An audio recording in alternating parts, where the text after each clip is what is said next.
நீதிமொழிகள் 14ஆம் அதிகாரத்துல ஒரு வசனத்தை அடியேன் வாசிக்கிறேன். 10வது வசனம். இருதயத்தின் கசப்பு இருதயத்துக்கே தெரியும். ஆமேன், ஹல்லேலூயா.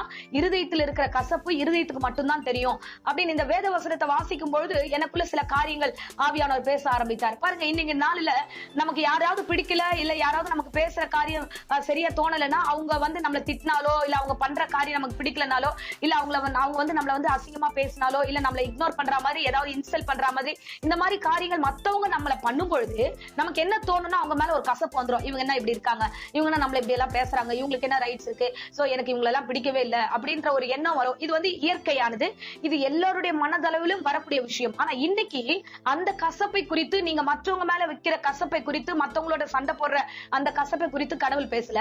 இன்னைக்கு உங்களுடைய இருதயத்துக்கே தெரியும் உங்க கசப்பு, நீங்களே எப்படி இருக்கீங்க, உங்களுடைய ஆவிக்குரிய வாழ்க்கை எப்படி இருக்கு. சோ இந்த நாட்கள்ல வாலிபர்களாகிய அநேகருடைய மத்தியில சில காரியம் நடைபெறாத பொழுது, சில நாட்களாக தொடர்ந்து ஒரு விஷயத்தை எதிர்பார்த்து அது நிறைவேறாத பொழுது உங்களுக்கே உங்க மேல ஒரு வெறுப்பு வரும். என்ன நம்ம என்ன பண்ணாலும் நமக்கு ஒரு மாதிரி இருக்கே அப்படின்ட்டு. சில தோல்விகள் வந்தாலோ, இல்ல இன்டர்வியூக்கு போய் அது நடக்காம போனாலோ, இல்ல நீங்க சரியா செய்து அந்த எக்ஸாம் சரியா அதுக்கு ரிசல்ட் வராம போனாலோ, இல்ல மற்ற காரியங்கள் நீங்க எது கை வச்சாலும் அது சரியா ஆகாது போல ஒரு ஃபீலிங்ஸ் வந்தாலோ, அதுல தோல்வியை கண்டாலும் உடனே நம்ம எப்ப கை வச்சாலும் நான் இப்படி ஆயிடுது, எப்போ இது பண்ணாலும் அது தோர்த்து போயிடுறோமே அப்படின்ற ஒரு ஃபீலிங்ஸ்ல நீங்க போயிடுறீங்க. அது ஃபீலிங்ஸ் என்ன ஆயிடுதுன்னா, கடைசியில நாளடைவுல அது ஒரு கசப்பு தன்மையே உங்களுக்குள்ள உங்களையே அறியாமே வருது. சோ யோபு இது விதமாய் வசனம் சொல்லுகிறது. 7ஆம் அதிகாரம் 11வது வசனத்துல, என் ஆத்துமா மிகுந்த கசப்புனால இருக்கிறது. அவன் ஆத்துமாவே சரியா இல்ல, என் ஆத்துமா நான் விரும்பினது நடக்கல, என்னை சுத்தி எல்லாம் மைனஸா இருக்கு, எல்லாமே அழிஞ்சு போச்சு, இதுல மேல நான் எப்படி வாழ போறேன், எனக்கே என்ன பிடிக்கல, எனக்கு கசப்பா இருக்குன்னு யோபு விதமாய் சொல்லுவார். அதே போல நகோமி குறித்து நம்ம வாசிக்கிறோம். ரூத்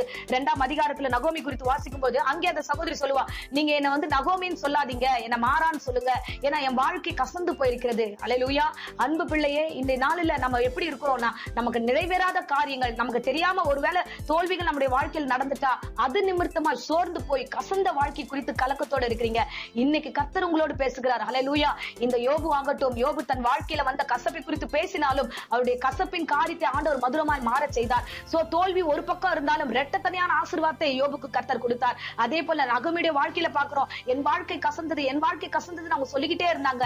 ஆனா ஆண்டவர் அவர்களை விசுவாசத்திலும் ஏற்ற தாயாக வரும் காலத்துல அவர்களை ஆசீர்வாதமாய் நடத்தினார்கள். பாத்தீங்கன்னா ஒரு பெரிய ஜெனரேஷனை அவங்க உருவாக்குறதுக்கான வழிமுறைகளை அந்த அம்மா கொடுத்தாங்க.